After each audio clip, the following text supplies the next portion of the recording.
What's going on, everybody? Doug here, one of the hosts, producers, and creators of the Genre of Your Life podcast, here with the review roundup episode for you all this week. We had a bit of a shuffle in terms of our schedule this week, guys, so bear with us. You'll have a full episode of the podcast with Nick, Moses, and myself, hopefully, I would say this weekend, if not Monday. And I have a bunch of other bonus episodes, and a few newsletter episodes for you all next coming weeks.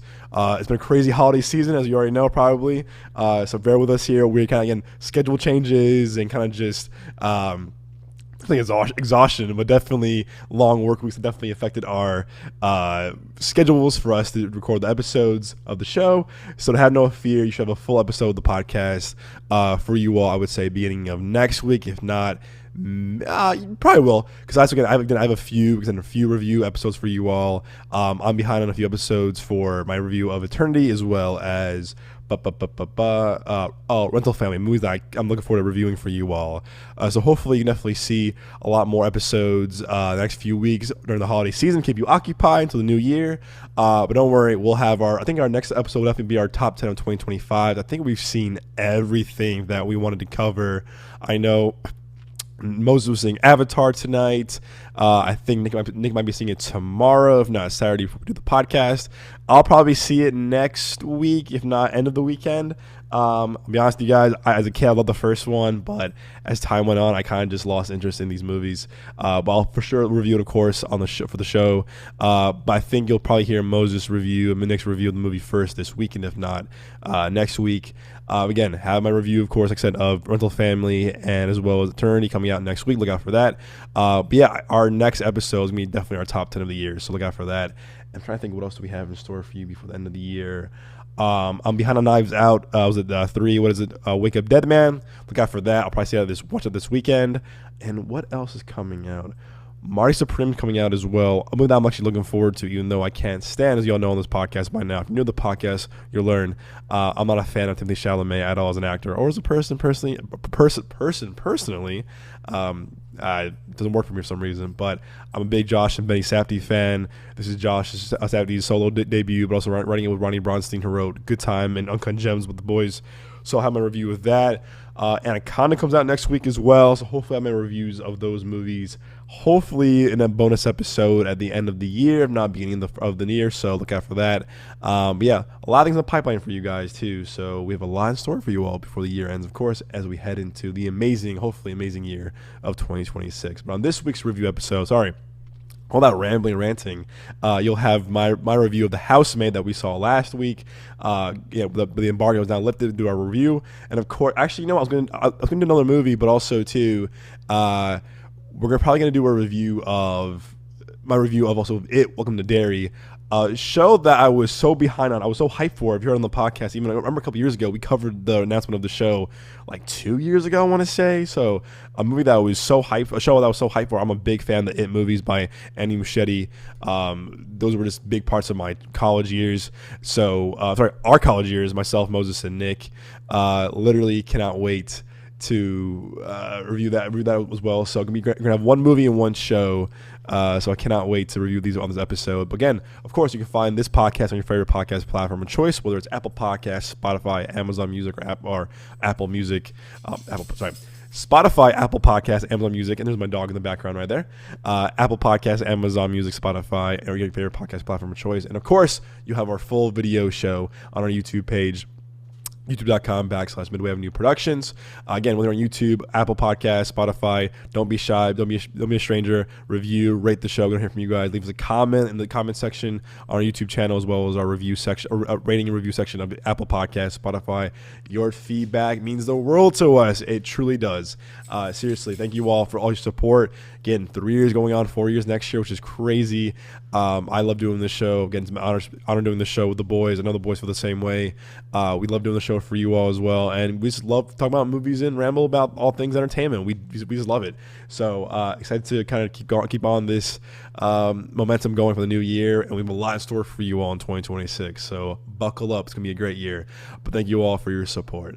Alrighty, folks. Like I said, moving on to review. Come on, Blue, and here's my dog.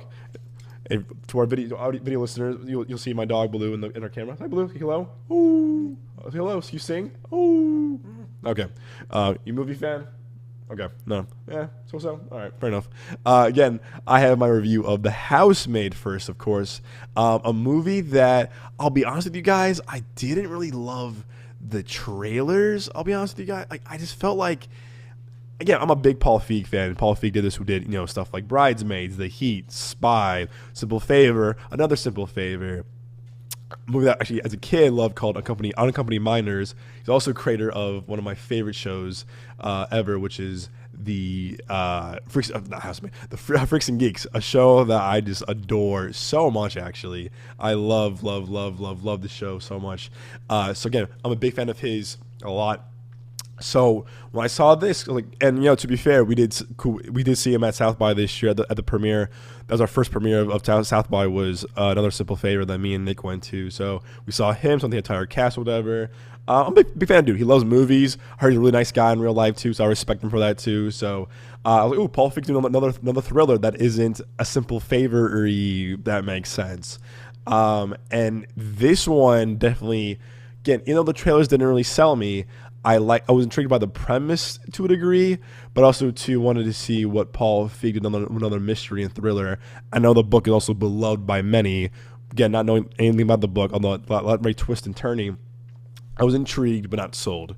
But The Housemaid, based off the book, of course, hoping for a fresh start, a young woman becomes a live-in maid for a wealthy couple who harbor sinister secrets.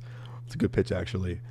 So we saw this last week, and again, we were embargoed for a week. If you heard our reaction on our YouTube channel as well, our social media, this movie is something, guys. It really is. In my tweet, I put about it's here. I'm trying to pull up real quick. That's the way. This is the tweet from the other movie we saw a few weeks ago.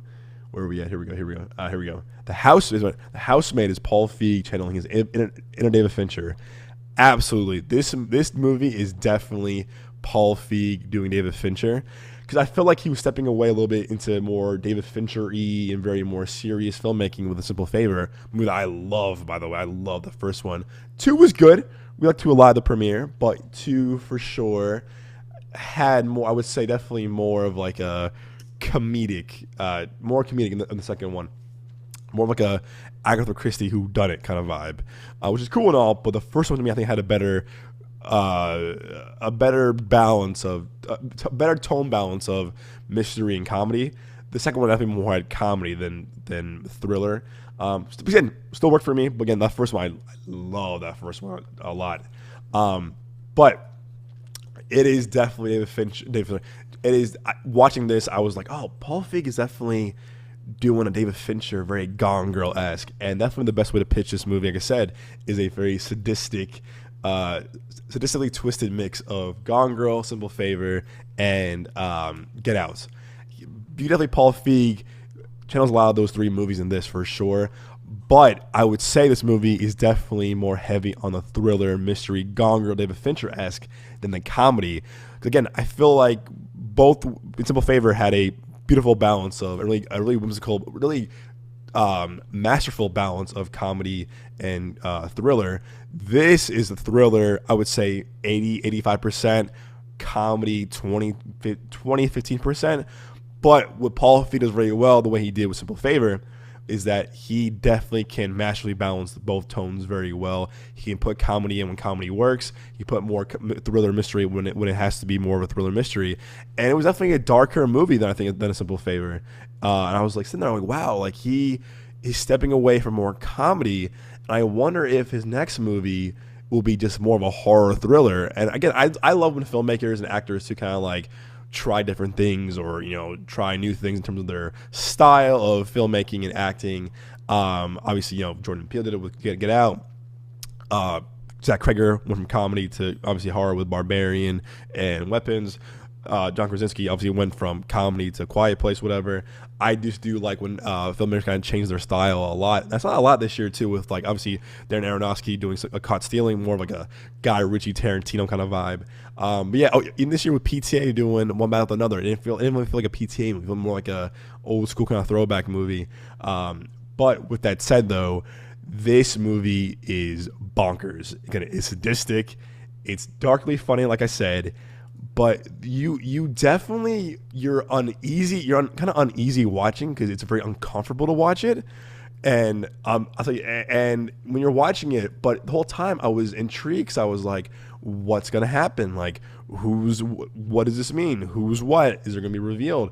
And we saw this movie with me, Nick. Saw this movie with obviously Nick's lovely wife Caitlin, as well as our friend, friend of the show, Caitlin, and they both knew the book and they loved the book. And the twists and reveals are crazy. And I was like, okay, I'm intrigued. And they weren't kidding. There are some twists and turns in this where I was like, oh shit. And I was sitting there kind of like taken aback of like, wow, they went this direction or they pulled this. Whoa, what the fuck? Like it's twisty and wild. And again, I think the first Simple Favorite had a really nice twist of like, what's gonna happen? Is she alive? But you can definitely tell that Paul Feig is a fan of David Fincher because there's a very certain style of thriller and mystery and very intense character study thrillers, and that's why I think David Fincher is so good at kind of the mind of like a serial killer, mind of a narcissist, a mind of a billionaire, all this stuff. He has a good way kind of like diving deep into the mind of these kind of like, I say psychotic but very unhinged people. And Paul Feig definitely kind of mimics the kind of style with these movies, with this movie as well as Simple Favor. But man, I tell you what though, I think everyone's movie is great, from Brendan Sklenar, who saw the Drop premiere in South by, Sydney Sweeney, who, a lot of controversy around her right now about her movies flopping, not doing well. I'm not the biggest fan of her personally as an actor, but I think with Christy, she won me over. Listen, I love Anyone But You, but she wasn't really doing too much. But I feel like she was kind of doing the same kind of character for a lot of shows and a lot of movies she went in. I was like, hey, show me some actual acting. And Christy, she definitely did. And this movie definitely, she has her Sydney Sweeney isms, how she is a little bit. But with that said, though, I was very impressed with her acting because you're going through the story through her eyes for the most part, and you're kind of like, what's gonna happen? So I was definitely kind of impressed with her acting. But man, oh man, this movie belongs to Amanda Seyfried. She is remarkable in this. I've been a big fan of her ever since, obviously, Mean Girls. I'm a huge Mean Girls fan. She's so good in that. But also, stuff like Ted, Jennifer's Body. What am I blanking on too? Mamma Mia, of course. Who doesn't love Mamma Mia? I'm just a massive fan of her. And also, she was so good in the show called The Dropout, the woman about Elizabeth Holmes, who kind of made that kind of fake blood testing thing for CVS and Walgreens, whatever. I think maybe it's been CVS, or might have just been Walgreens. That's like a Hulu show. Guys, I recommend that show in a heartbeat. That show was phenomenal. But man, and she was so good in it. But this movie, she owns this movie. She is so damn good. She's scary as hell, unhinged. You don't know where she's coming at times, like where she's coming from, or she just goes off on Sydney Sweeney. She goes off, who's playing the maid. She goes off on her husband, played by Brendan Sklenar. And you're sitting there, you're just like, I just feel disturbed, and I feel like I shouldn't be watching this because it's a very disturbingly, but also captivating performance. And her eyes, and also her eyes, when she looks at you with those big eyes. No offense, again, that's one of her features. You're like, fuck. You're sitting there, you're like, I'm scared for my life. But when you watch her, she plays this sadistic, but at the same time inviting, woman who's like, yeah, come to my house, I'm gonna hire you. But do I like you? Probably not.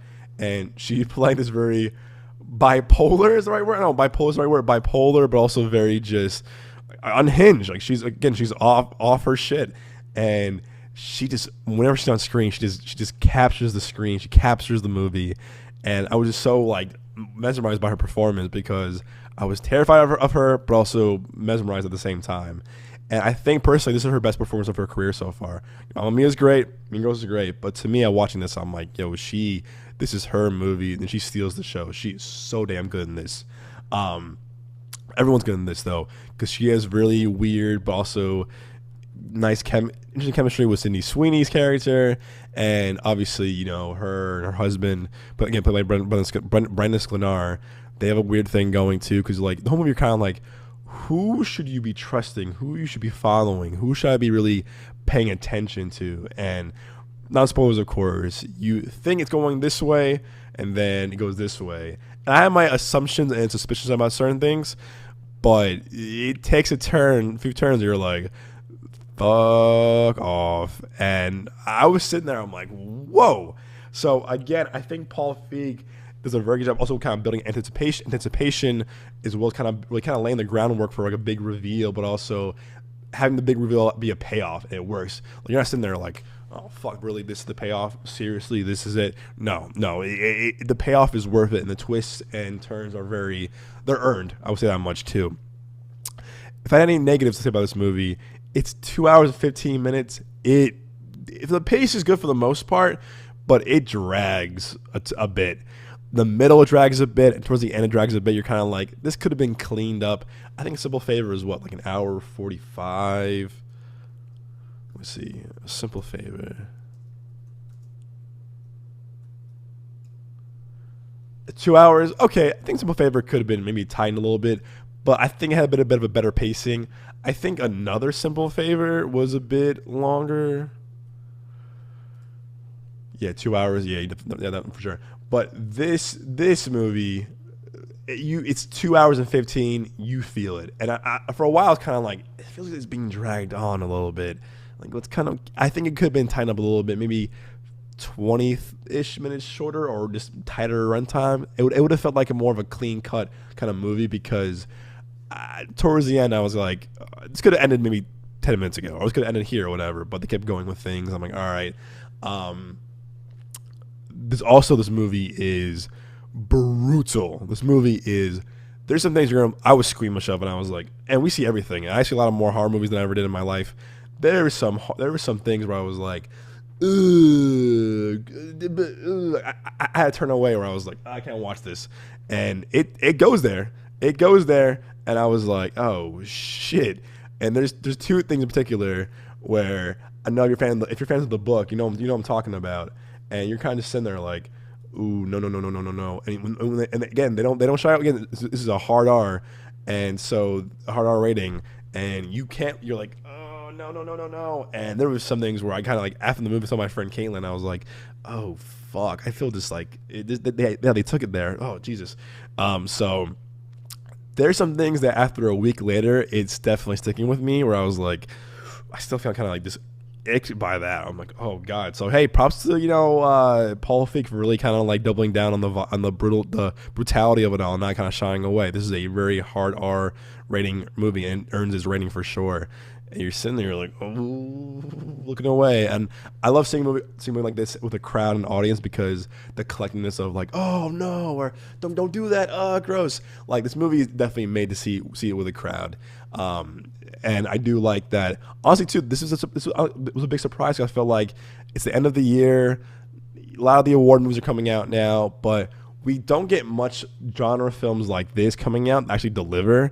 And when I walked out, I was like, wow, Paul Feig delivered a really fun, but again, wild, bonkers, and twisted genre popcorn flick for the horror, thriller, mystery genre. And this could have been a Hulu movie, Netflix movie, or whatever, or over the summer, but I like that, this was a big surprise at the end of the year that kind of came out of nowhere. I was kind of like, again, like I said, the trailers were, I was like, oh yeah, sure, whatever. But no, it surprised me a lot.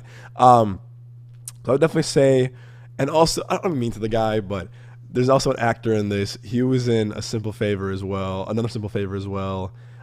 blanking on his name. I don't want to be mean, but yeah, Michelle Monroe.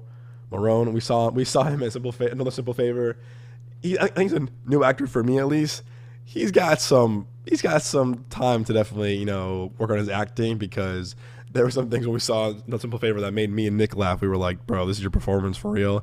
And in this, he's definitely more of a minor role, but there was times where I was like, okay, bro, like, you got some work to do as an actor. We're not there yet. But again, he has potential. But I was like, okay, for sure. Also, too, there are some dumb characters of like, okay, for real, seriously, like supporting characters. You're like, they're kind of written very one-dimensional, or very just like typical, like so-and-so, typical that. You're like, oh, you're one of these characters, whatever, sure. So I'd be like, okay, if you say so, I guess, whatever. And even some of the kid actors, you're like, you you kind of hate these kids. You're like, you're all kind of full of shit, but that doesn't mean at least. But honestly, no, not being sold by the marketing or the trailers. I was like, oh, okay. But I walked out really surprised where I was like, this delivered for me. Will it be my top 10 of the year? Probably not, but I'm looking forward to watching it again, maybe in theaters again, as well as getting on Blu-ray. So I give this movie, Housemaid, really a solid 8 out of 10, and I'm looking forward to seeing what Paul Feig does next. I do think, listen, I love Paul Feig as a director from, obviously comedy, not to more thriller mystery.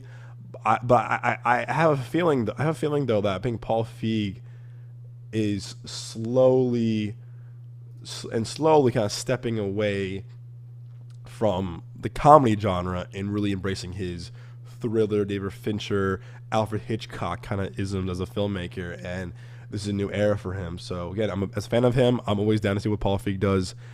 So I'm looking forward to seeing what he does. And it also getting pretty good reviews, which is really cool. So, and I know this is a franchise of books.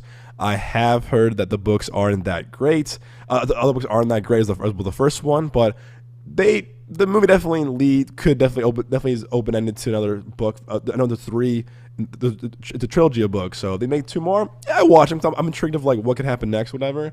But I don't have to have another sequel of this. I'm fine with this kind of being a one-off. Kind of with another simple favor too. Yeah, I had a good time watching it. Being in a premiere, definitely heightened our experience of watching that movie. But the first one to me is just great. It's damn good. So we'll see. If they make another one, I'll watch it, but I don't think we need another sequel. I think we're good. But again, I would definitely recommend this movie to, if you're a fan of the book, first off, if you're a fan of the horror, thriller, mystery genre, or just want to see some good acting, that we're checking out. Not a family movie at all this holiday season, but date night or again night out with the girls or group outing, whatever. Definitely worth checking out. So yeah, guys, I definitely recommend seeing The Housemaid in theaters. Alrighty, folks, moving on to something a little different, but a little bit in the horror genre as well.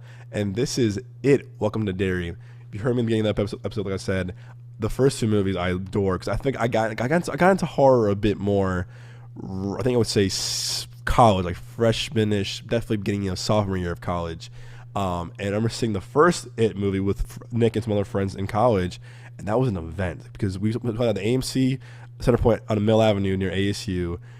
This movie was like sold out. Everyone and their mom was seeing this movie, and we were like, "Yo, this is crazy!" It was an event. It had almost like a Marvel MCU kind of event because like people were so hyped for this movie. The marketing was great. The trailer was great.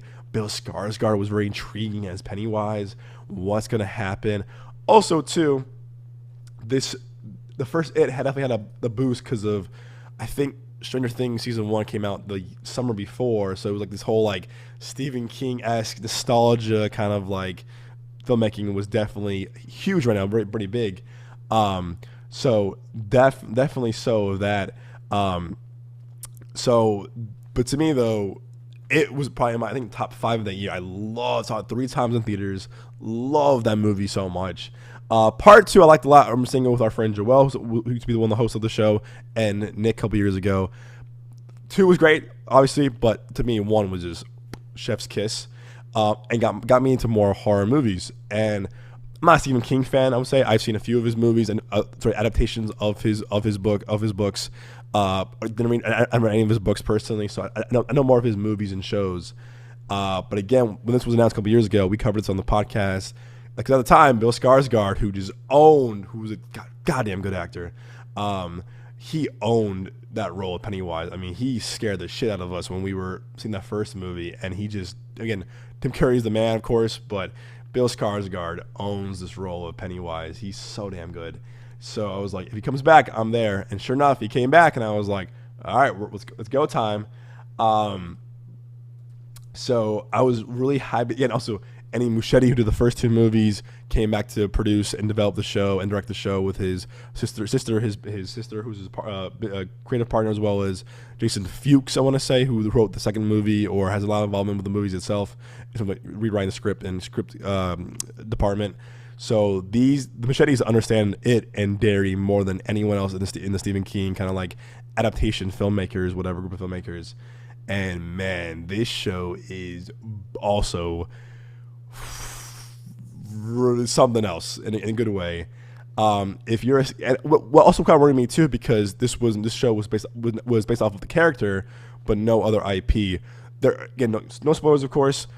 There's a lot of Stephen King, I would say, Easter eggs and references a lot into this movie. So if you're a Stephen King nut or diehard fan, you're in for a treat. There's a lot of things you're like, oh, that's so and so from that. Well, they mentioned this, whatever. Like a lot of Stephen King universe connections.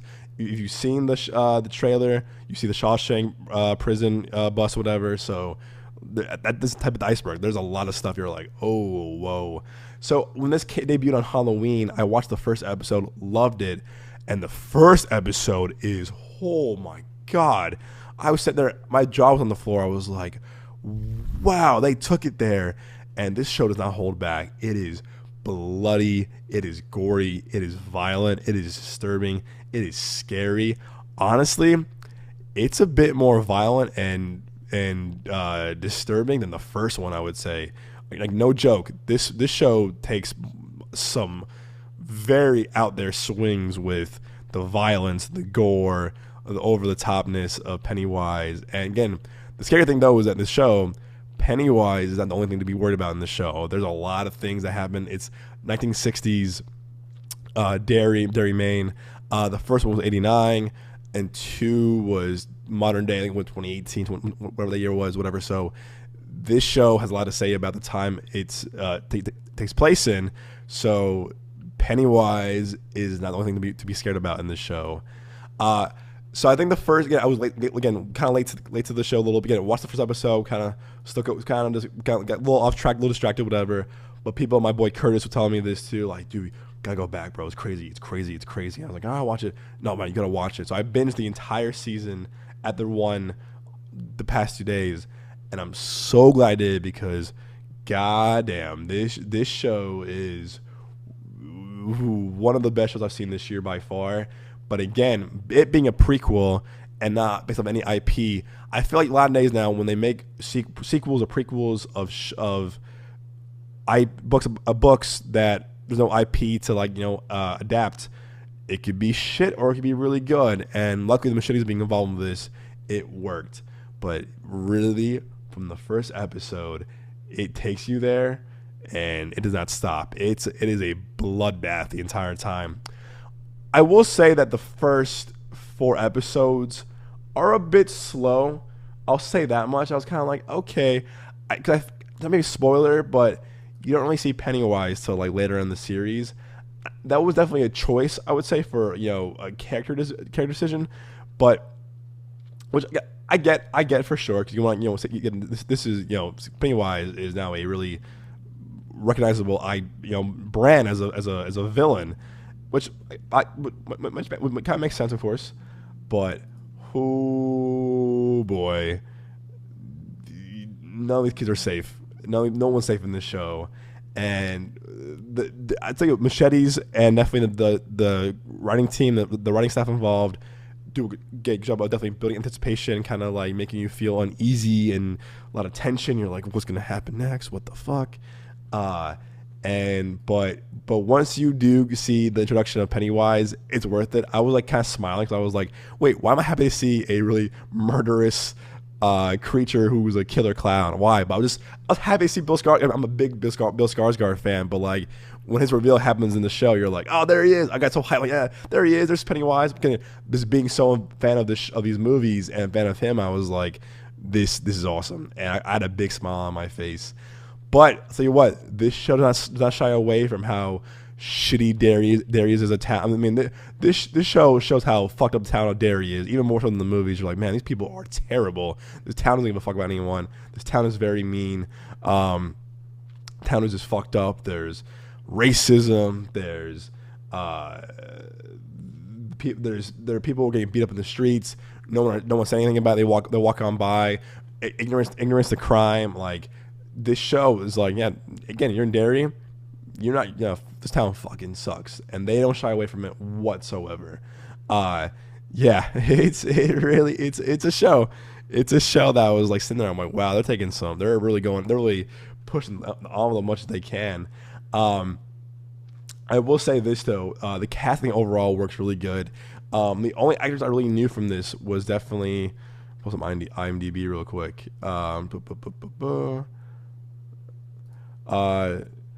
Giovanna Depo, who I'm a huge fan of since Cloverfield, Overlord, great show, great in Babylon. He's terrific in Fences, good actor. I think he'll be in the Odyssey, which is really cool. I can't wait to see him in Odyssey. But I'm a huge fan of him as an actor since Overlord. But again, and that Jack Ryan, he's good in Jack Ryan. He was awesome in Babylon. Dude's a good actor, and he plays a really troubled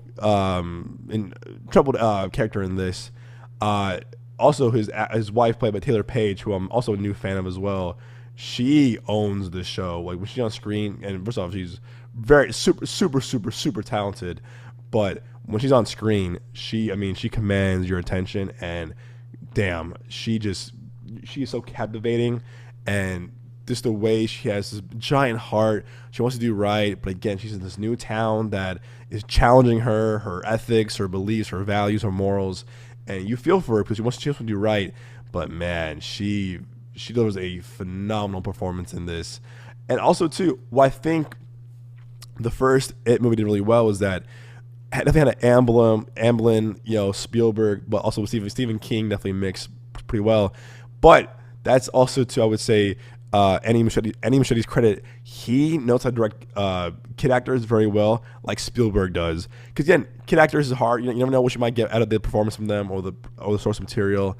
But really, Andy Muschietti does an amazing job at directing these child actors and making you feel like you're scared for their life from Pennywise and Entity and all the other evil shit going on in the world right now.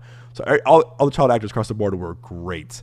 And again, if you're a fan of the It movies the way I am, a lot of cool references to the movie or whatever, it being a prequel, you're like, oh, it's so-and-so, or whatever. And there was some where I was like, I didn't see coming. Like, even though it's a prequel, they're like, there was like some tie-ins to the movies where I was like, no way, that's so cool. That's how they're so like the show is definitely worth paying attention to because there's a lot of small things of like names and people. Oh, they're related to this person, or they have whatever. So definitely pay attention to a lot of cool things, to a lot of the names and the people who are involved, because you're like they have a lot of like, it kind of sets the foundation for the other movies. So I just was like, damn, this is really good. But really, to me, it takes off again. Episode 4 to 5 is where you're like, oh, here we go. So I would say like the first 4 episodes, but 5 I was like, oh, I'm on board now more than ever. And 5, 6, 7, 8 just go. It's a bonkers show. So again, Stephen King fan or not, if you're a fan of horror, fan of mystery, fan of whatever, but also too, I'm so happy that they convinced Skarsgård to come back as Pennywise, because he just devours this role, and he's so good as Pennywise. And again, I can't wait to see him more in the prequel, other scenes, because they're going back. So this was 1962. It appears every 27 years, like in the book and the movie.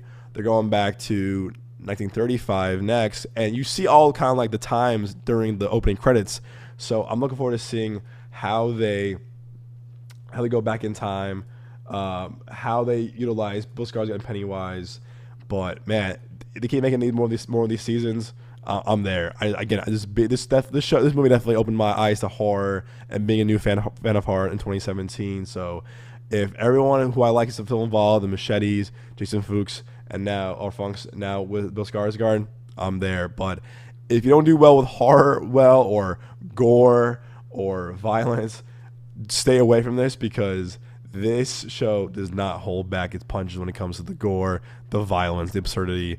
But again, what's really cool is that you see new things with Pennywise you haven't seen before, and it felt fresh and it felt unique, and I was like, hey, I'm sold. So for sure, my top 10 of the shows of the year.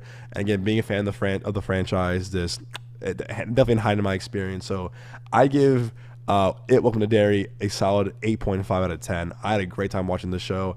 I'll probably buy the 4K Steelbook. I had the first 2 movies on Steelbook, whatever. My It collection of Steelbooks for sure. But again, Stephen King fans, though, you're in for a treat. There's a lot of cool callbacks and references. So all 8 episodes are now streaming on HBO Max. Worth the watch. And they pulled it off. And I had my doubts. Even though it was hype, I had my doubts. I was like, can this work?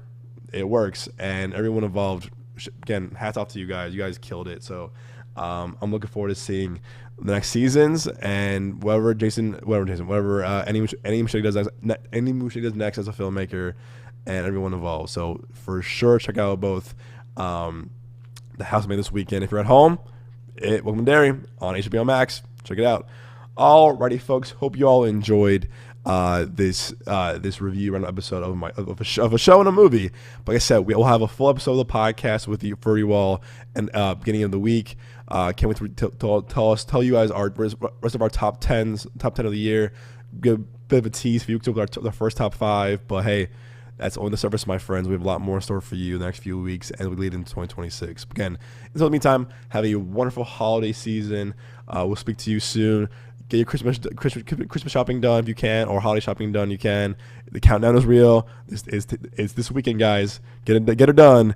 But as always, my friends, stay safe, stay well, and of course, we will see you guys at the movies, guys. There's so much I got to see weekend in the movies. Support local cinema. Go see Avatar. Go see Housemaid. I mean, Turney. Again, look at my review of that, of course. But again, guys, seriously, support your local cinema and theaters, theater business. And it's the holiday time. Go see a movie. It's the best. But always, guys, we'll see you all at the movies.